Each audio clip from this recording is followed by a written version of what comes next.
Deputeti PDK-s Altin Krasniqi, që është djali i ish parlamentarit Jakub Krasniqi, ka thënë se harresat e shtetit ndaj çlirimtarës që sot po mbahen në Hag nuk është thjesht gabim historik, por është goditja më e rëndë ndaj shtetësisë së Kosovës.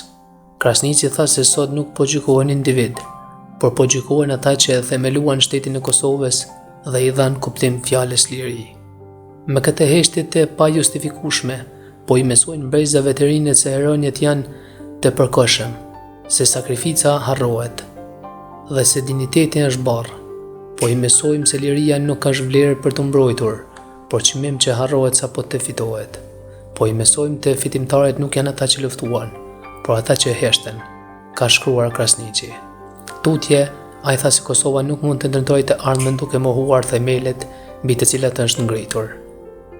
Nëse nuk kemi guzim të kërkojmë drejtësi për ata që na solën lirinë, atëherë do të humbasim edhe të drejtën për të kërkuar drejtësi për vetveten, ka shkruar Krasniqi.